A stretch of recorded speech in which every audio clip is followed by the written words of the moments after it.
Right now, it is time to get a hold of Tim, Luke, and Greg Strahm, the appraisal guys, the frickin' frack of Nick and Knack, Treasure Quest Appraisal Group, TQAG.com on the web.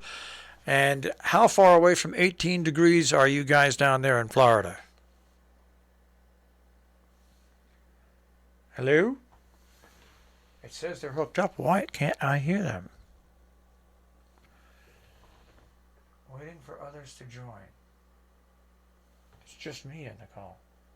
Ring the group. Here we go. We'll see what happens here. I'm ringing the group. Aha! We have two people that are unavailable. Now we've got Tim. Good morning, Tim. Good morning. Greg, are you there too? I guess not. Huh.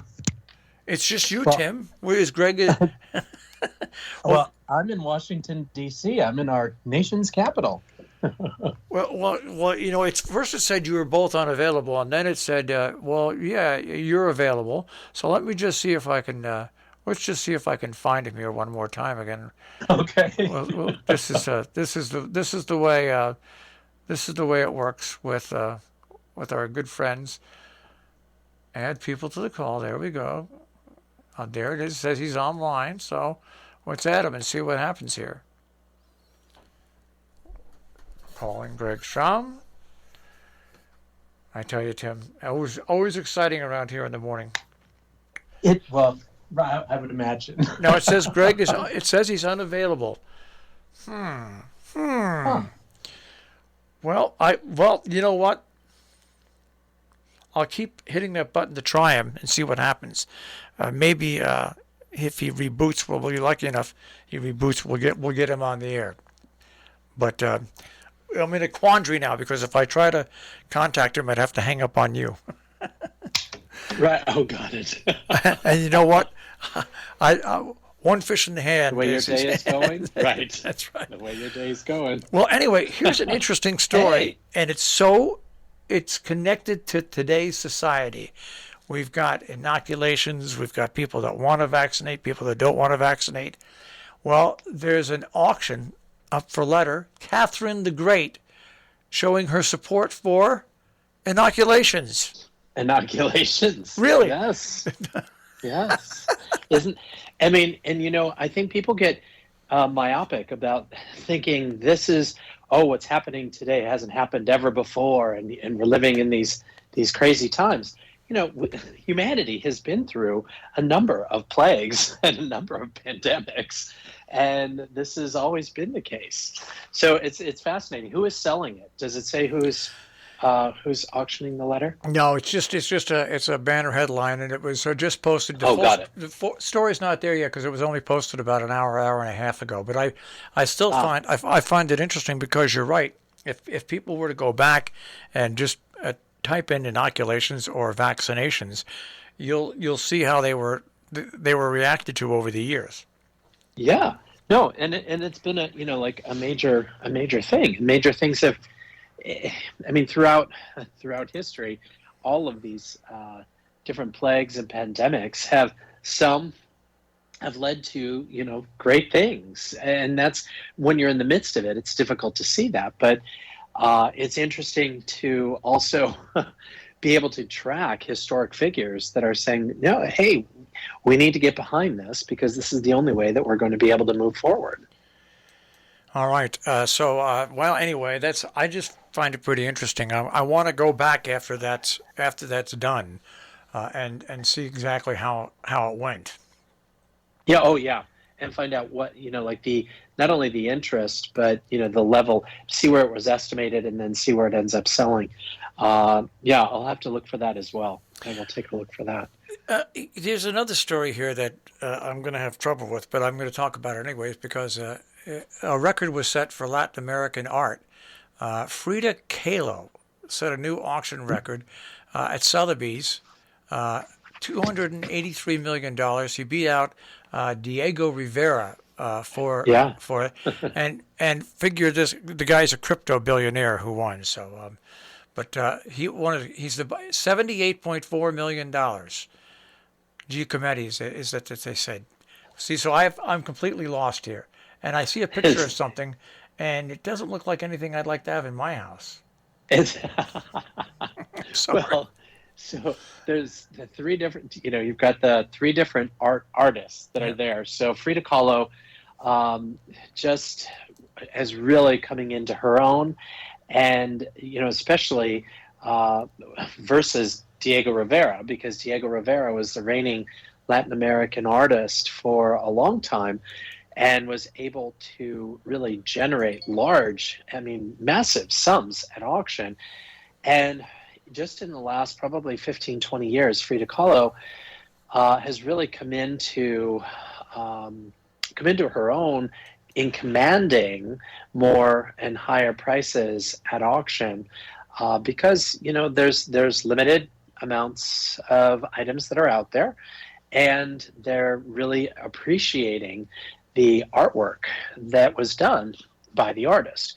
So in those two, just that she has surpassed Diego Rivera, and a new record. That's wonderful to hear. I do like her work. I like Diego Rivera's work as well.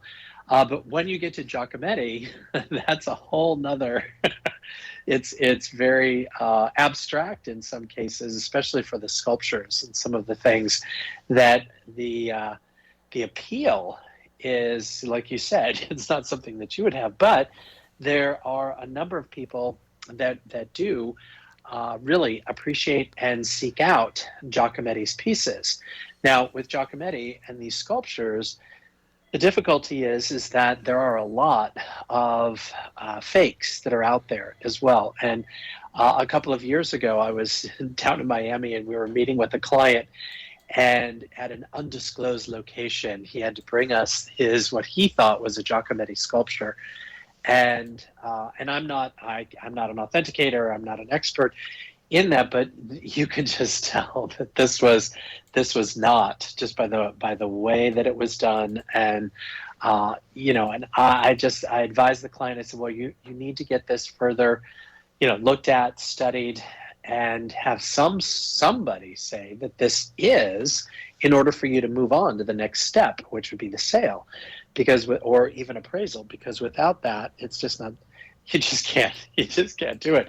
But there are a number of just knockoffs that are out there that people say, oh, well, this is Giacometti style, or because it does command a lot of money when it does sell. So, but it does go to the tastes. I think that where things are moving in the marketplace, and it's interesting to see Latin American artists really starting to make big, major impacts, especially at auction. All right, Kanye West made the auction news,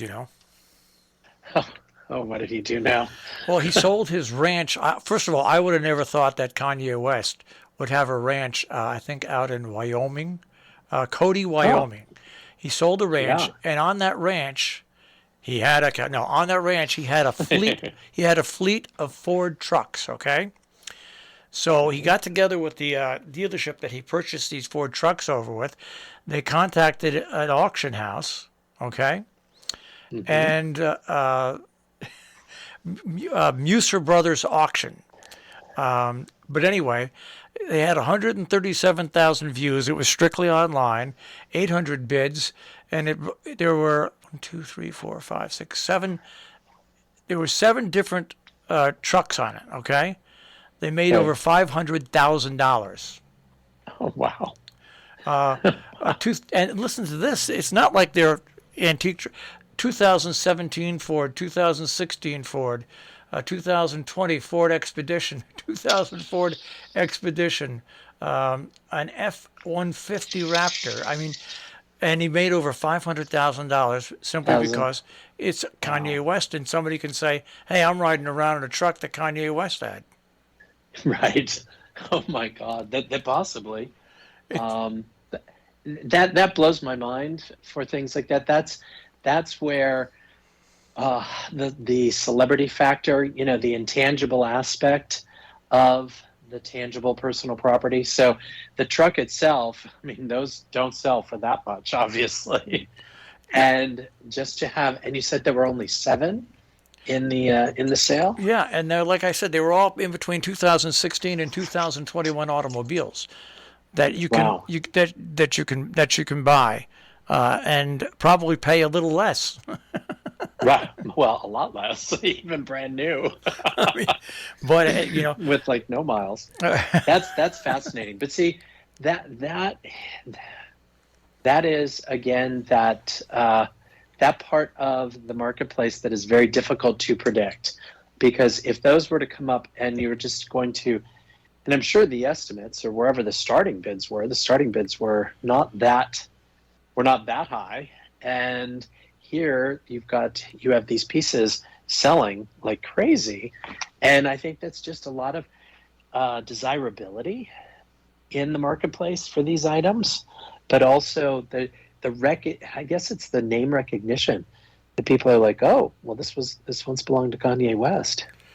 well, anyways, I saw Kanye West name there. And what's he auctioning off now? And I see trucks, trucks, and I cannot see Kanye West living in Wyoming. I just can't. But then again, why not? I guess. But he sold the ranch and he sold the trucks on it. All right, now Turner Auctions has a Return to Oz collection of children's books that's coming up. I think December 10th, and they're regular books. Okay, it was a series of different books, The Wonderful Wizard of Oz, and other books, but it looks like this is going to bring in big bucks as well. And it's not like Bambi can rank up there with other great books, but he's got 195 lots that are going out for bid. Oh, I mean, and that is a lot, and that has to be a major collection. Somebody who spent a lot of time putting the auction or putting their collection together. And I think, and there's also, so I see that there's also 31 with autographs, so rare limited editions and autographs. There is a major cult following for the Oz books and for the Oz, the Wizard of Oz, the whole series, and like you said, it does not stand up to Bambi or some of the other major Disney characters.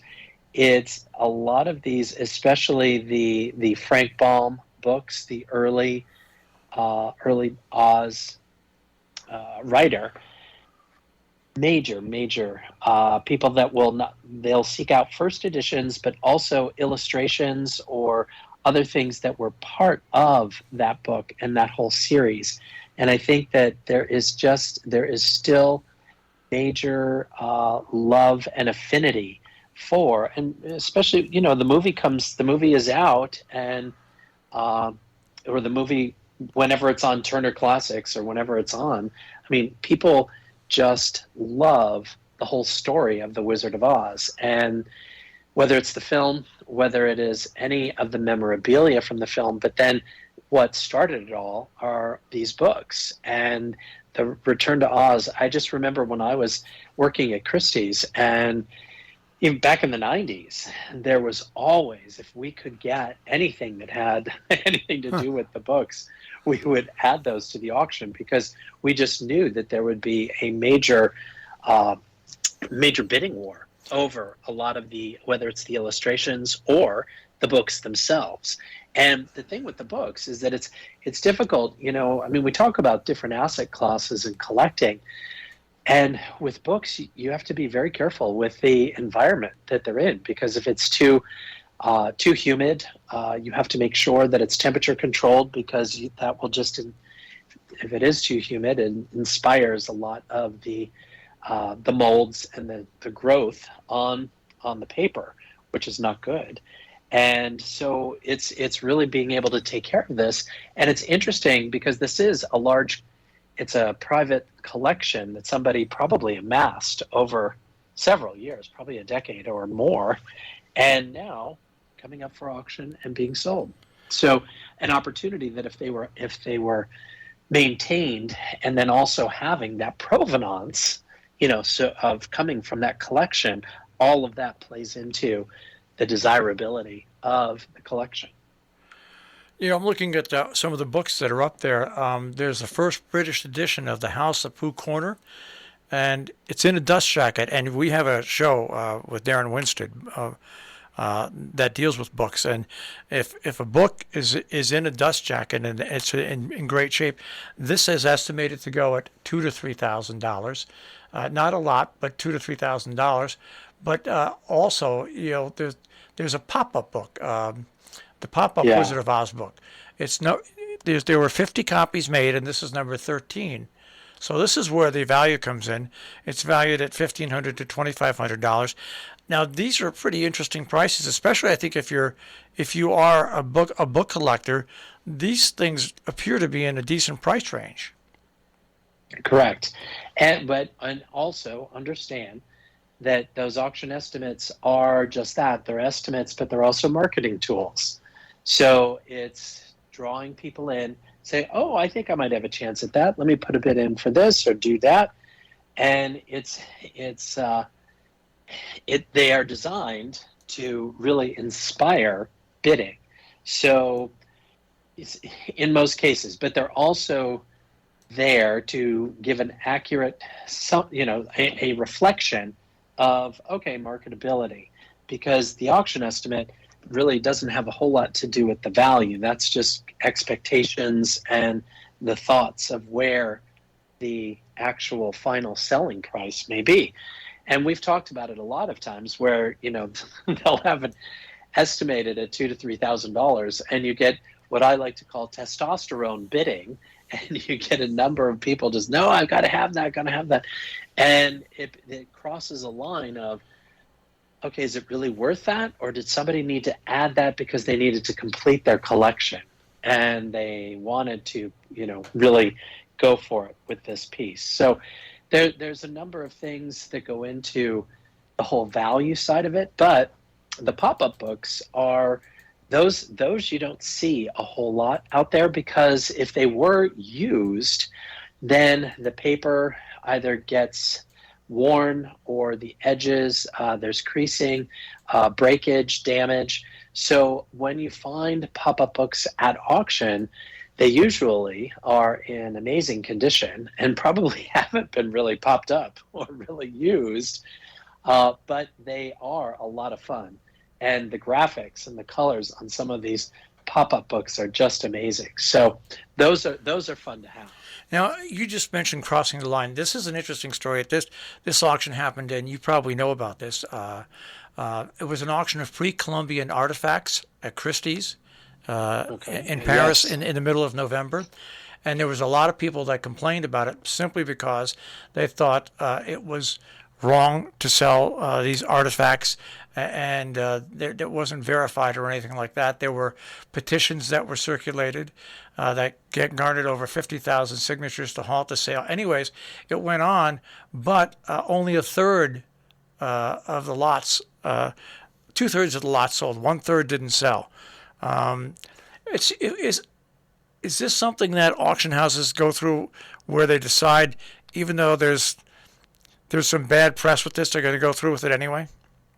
So, well, it sometimes, and it really, it would depend on the circumstances and what this is. So if it is looted or stolen, and if there is adequate evidence to the fact that these were looted, stolen, obtained illegally, and it comes to light, usually the auction house can only do so much, and does a lot of due diligence prior to even advertising the sale.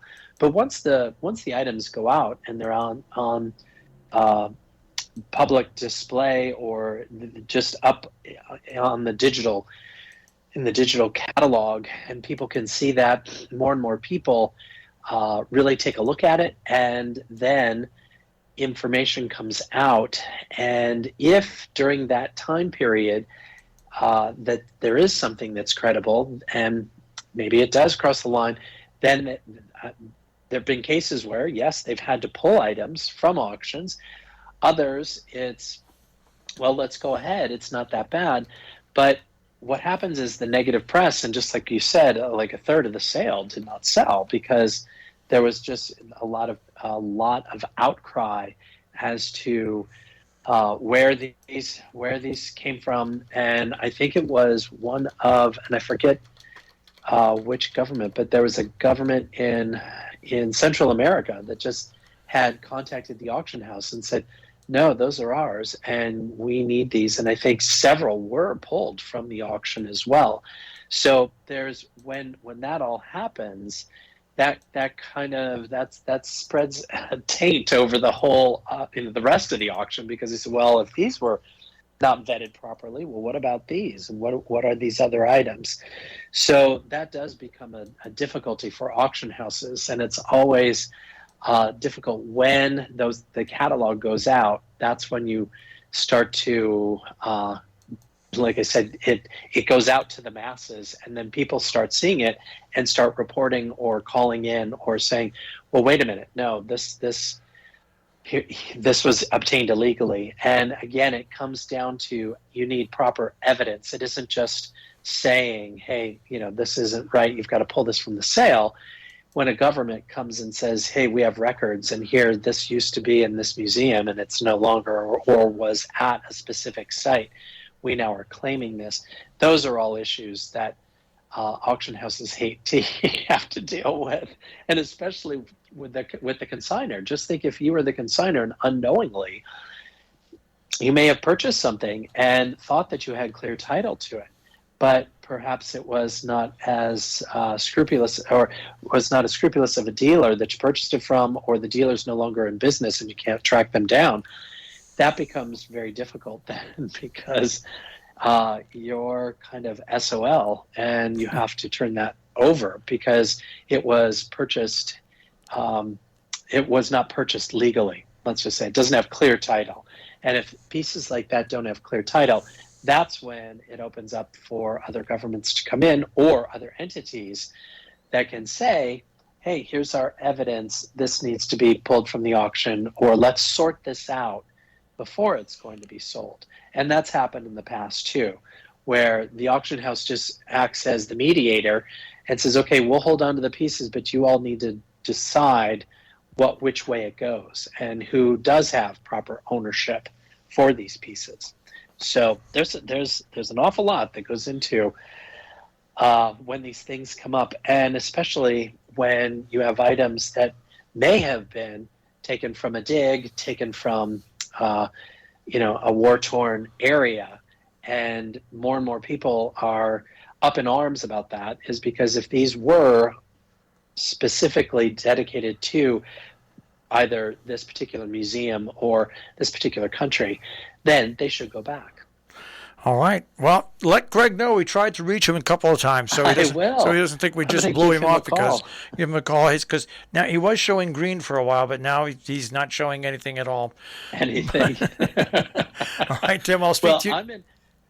I'm in DC, and I'll be back home next week. I'm here with the Appraisal Standards Board, working on the uniform standards of professional appraisal practice and doing client meetings. So, looking forward to talking to you next week. All right, Tim. Take care. Have a good week.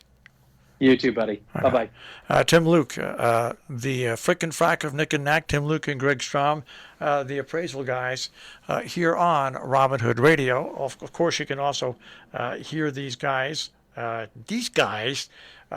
demand, and that is at robinhoodradio.com. Click on demand. Click on Appraise This with Tim Luke and Greg Strahm.